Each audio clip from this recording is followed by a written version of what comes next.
नमस्कार, मैं विज्ञान कुमार आप सभी का स्वागत करता हूं हमारे यूट्यूब चैनल पे। आप सभी को दिवाली की हार्दिक शुभकामनाएं। आशा है आप सभी अपने घर में सुरक्षित होंगे, सही होंगे। पिछले वीडियोज़ में हमने राम वृक्ष बेनीपुरी की बाल गोविंद भगत की व्याख्या की थी। आज हम उसके प्रश्न अभ्यास करेंगे। तो चलिए बिना देरी के शुरू करते हैं। प्रश्न अभ्यास। खेती बाड़ी से जुड़े गृहस्थ बाल गोविंद भगत अपनी किन चारित्रिक विशेषताओं के कारण साधु कहलाते थे? उत्तर। बाल गोविंद भगत एक गृहस्थ थे, परंतु उनमें साधु कहलाने वाले गुण भी थे। पहला, कबीर के आदर्शों पर चलते थे, उन्हीं के गीत गाते थे, कभी झूठ नहीं बोलते थे, खरा व्यवहार रखते थे। तीसरा, किसी से भी दो टूक बात करने में संकोच नहीं करते, ना किसी से झगड़ा करते थे। चौथा, किसी की चीज़ नहीं छूते थे, ना ही बिना पूछे व्यवहार में लाते थे। कुछ खेत में पैदा होता, सिर पर लाद कर पहले उसे कबीरपंथी मठ में ले जाते, वहाँ से कुछ भी भेंट स्वरूप मिलता था, उसे प्रसाद स्वरूप घर ले जाते थे। छठा, उनमें लालच बिल्कुल भी नहीं थी। दूसरा प्रश्न, भगत की पुत्रवधू उन्हें अकेले क्यों नहीं छोड़ना चाहती थी? उत्तर। भगत की पुत्रवधू उन्हें अकेले छोड़ना नहीं चाहती थी, क्योंकि भगत के बुढ़ापे का वह एकमात्र सहारा थी। उसके चले जाने के बाद भगत की देखभाल करने वाला और कोई नहीं था। तीसरा प्रश्न, भगत ने अपने बेटे की मृत्यु पर अपनी भावनाएं किस तरह व्यक्त की? उत्तर। बेटे की मृत्यु पर भगत ने पुत्र के शरीर को एक चटाई पर लिटा दिया, उसे सफ़ेद चादर से ढक दिया तथा वे कबीर के भक्ति गीत गाकर अपनी भावनाएं व्यक्त करने लगे। भगत ने अपने पुत्र वधू से कहा कि यह रोने का नहीं बल्कि उत्सव मनाने का समय है। विरहनी आत्मा अपने प्रियतम परमात्मा के पास चली गई। उन दोनों के मिलन से बड़ा आनंद और कुछ नहीं हो सकता। इस प्रकार भगत ने शरीर की नश्वरता और आत्मा की अमरता का भाव व्यक्त किया है। चौथा प्रश्न, भगत के व्यक्तित्व और उनकी वेशभूषा का अपने शब्दों में चित्र प्रस्तुत कीजिए। उत्तर। बाल गोविंद भगत एक गृहस्थ थे, लेकिन उनमें साधु सन्यासियों के गुण भी थे। वे अपने किसी काम के लिए दूसरों को कष्ट नहीं देना चाहते थे, बिना अनुमति के किसी की वस्तु को हाथ नहीं लगाते, कबीर के आदर्शों का पालन करते, सर्दियों में भी अंधेरा रहता ही पैदल जाकर गंगा स्नान करके आते थे तथा भजन गाते थे। वेशभूषा से ये साधु लगते थे। इनके मुख पर सफ़ेद दाढ़ी तथा सिर पर सफ़ेद बाल थे। गले में तुलसी की जड़ की माला पहनते थे। सिर पर कबीरपंथियों की तरह टोपी पहनते थे। शरीर पर कपड़े बस नाम मात्र के थे। सर्दियों के मौसम में बस एक काला कंबल ओढ़े लेते तथा मधुर स्वर में भजन गाते फिरते थे। पांचवा प्रश्न, बाल गोविंद भगत की दिनचर्या लोगों के अचरज का कारण क्यों थी? उत्तर। बाल गोविंद भगत की दिनचर्या लोगों के अचरज का कारण इसलिए बन गई थी, क्योंकि वे जीवन के सिद्धांतों और आदर्शों का अत्यंत गहराई से पालन करते हुए उन्हें अपने आचरण में उतारते थे। वृद्ध होते हुए भी उनकी स्फूर्ति में कोई कमी नहीं थी। सर्दी के मौसम में भी भरे बादलों वालों भादों की आधी रात में भी वे भोर में सबसे पहले उठकर गांव से 2 मील दूर स्थित गंगा स्नान करने जाते थे। खेतों में अकेले ही खेती करते तथा गीत गाते रहते। विपरीत परिस्थिति होने के बाद भी उनकी दिनचर्या में कोई परिवर्तन नहीं आता था। एक वृद्ध में अपने कार्य के प्रति इतनी सजगता को देखकर लोग दंग रह जाते थे। छठा प्रश्न, पाठ के आधार पर बाल गोविंद भगत के मधुर गायन की विशेषताएं लिखिए। भगत जी कबीर के गीत गाते थे। वे बहुत मस्ती से गाया करते थे। कबीर के पद उनके कंठ से निकलकर सजीव उठते थे। उनका स्वर बहुत मधुर था। उनके गीत सुनकर लोग मंत्रमुग्ध हो जाते थे। औरतें उस गीत को गुनगुनाने लगती थीं। उनके गीत का मनमोहक प्रभाव सारे वातावरण में छा जाता था। सातवां प्रश्न, कुछ मार्मिक प्रसंगों के आधार पर यह दिखाई देता है कि बाल गोविंद भगत प्रचलित सामाजिक मान्यताओं को नहीं मानते थे। पाठ के आधार पर उन प्रसंगों का उल्लेख कीजिए। उत्तर। कुछ ऐसे मार्मिक प्रसंग हैं जिनके आधार पर यह कहा जा सकता है कि बाल गोविंद भगत उन प्रचलित सामाजिक मान्यताओं को नहीं मानते थे जो विवेक की कसौटी पर खरी नहीं उतरती थी। उदाहरण स्वरूप, पहला, बाल गोविंद भगत के पुत्र की मृत्यु हो गई तो उन्होंने सामाजिक परंपराओं के अनुरूप अपने पुत्र की क्रियाकर्म नहीं किया। उन्होंने कोई तूल न करते हुए बिना कर्मकांड के श्राद्ध संस्कार कर दिया।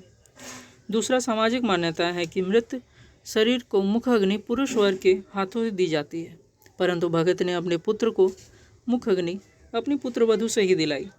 हमारे समाज में विधवा विवाह को मान्यता नहीं दी गई है, परंतु भगत ने अपनी पुत्र वधू को पूर्ण विवाह करने का आदेश दे दिया।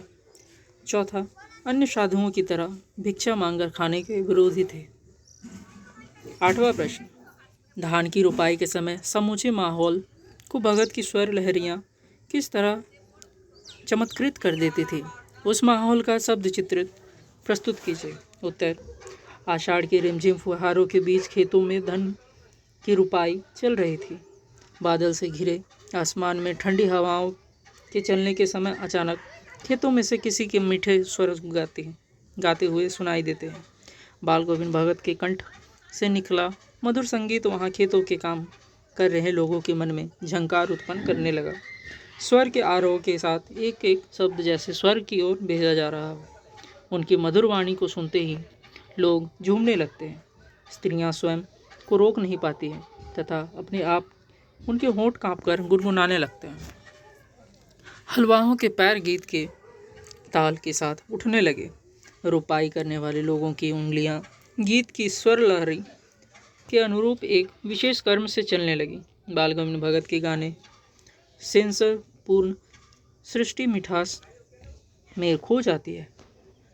रचना और भक्ति के प्रश्न। नवा प्रश्न, पाठ के आधार पर बताएं कि बाल गोविंद भगत की कबीर पर श्रद्धा किन किन रूपों में प्रकट हुई है? उत्तर, बाल गोविंद भगत द्वारा कबीर पर श्रद्धा निम्नलिखित रूपों में प्रकट हुई है। पहला, कबीर गृहस्थ होकर भी सांसारिक मोह माया से मुक्त थे। उसी प्रकार बाल गोविंद भगत ने भी गृहस्थ जीवन में बंधकर भी साधु सम्मान जीवन व्यतीत किया। दूसरा, कबीर के अनुसार मृत्यु के पश्चात जीवात्मा का परमात्मा से मिलन होता है। बेटे की मृत्यु के बाद बाल गोविंद भगत ने भी यही कहा था। उन्होंने बेटे की मृत्यु पर शोक मनाने के बजाय आनंद मनाने के लिए कहा था। तीसरा, भगत जी ने अपनी फसलों को भी ईश्वर की समाप्ति माना। वे फसलों को कबीर मठ में अर्पित करके प्रसाद रूप में पाई फसलों का ही उपभोग करते थे। चौथा, पहनावे में भी वे केवल कबीर का ही अनुसरण करते थे। कबीर गांव-गांव, गली-गली घूमकर गाना गाते थे, भजन गाते थे। बाल गोविंद भगत भी इसी प्रभावित हुए। कबीर के पदों को वे गाते फिरते थे। छठा, बाल गोविंद भगत प्रचलित सामाजिक मान्यताओं को कबीर की तरह ही मानते थे। 10वां प्रश्न, आपकी दृष्टि में भगत की कबीर पर आगाध श्रद्धा के क्या कारण रहे होंगे? उत्तर, भगत की कबीर की आगाध श्रद्धा के निम्नलिखित कारण रहे होंगे। पहला, कबीर का आडंबरों से रहित सादा जीवन। दूसरा, सामाजिक कुरीतियों का अत्यंत विरोध करना। तीसरा, कामनाओं से रहित कर्म योग का आचरण। चौथा, ईश्वर के प्रति अनन्य प्रेम, भक्ति से परिपूर्ण मधुर गीतों की रचना, आदर्शों को व्यवहार में उतारना। 11वां प्रश्न, गांव का सामाजिक सांस्कृतिक परिवेश आषाढ़ चढ़ते ही उल्लास से क्यों भर जाता है? उत्तर, आषाढ़ की रिमझिम बारिश में भगत जी अपने मधुर गीतों को गुनगुनाकर खेती करते हैं। उनके इन गीतों के प्रभाव से संपूर्ण सृष्टि रम जाती है। स्त्रियां भी इससे प्रभावित होकर गाने लगती है।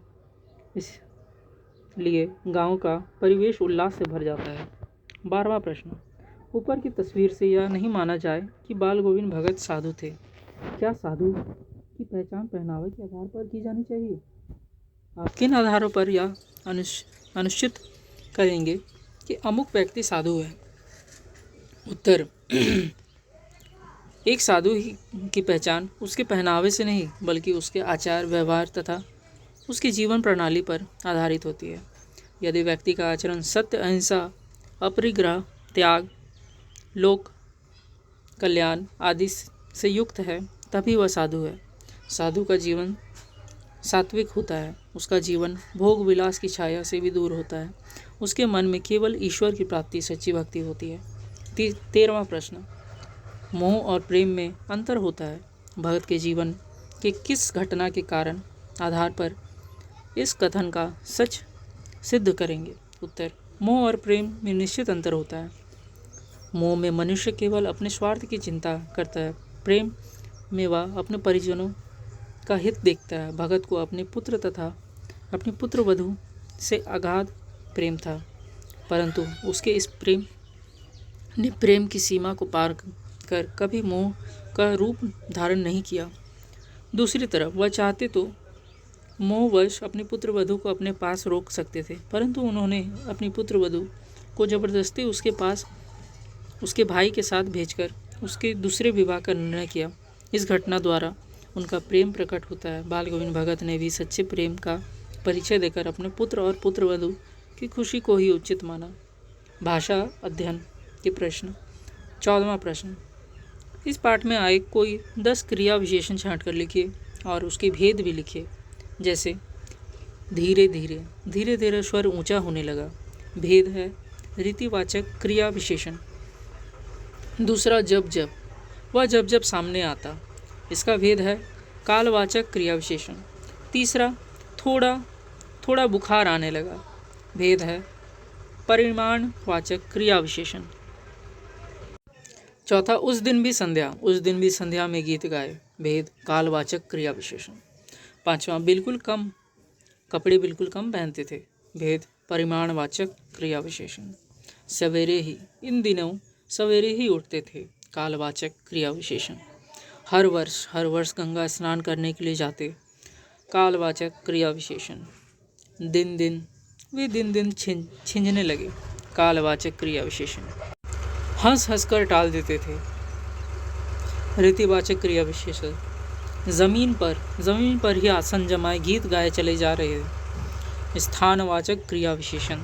और इसी के साथ हमने चैप्टर 8 की प्रश्नोत्तरी हल किए, उसको जाना, अध्ययन किया, और अगली वीडियोज़ में हम चैप्टर 9 पढ़ेंगे। और अगर आपको हमारी वीडियोज़ पसंद आए तो उसे लाइक करिए और 10वीं कक्षा के छात्र छात्राओं को शेयर कीजिए। धन्यवाद।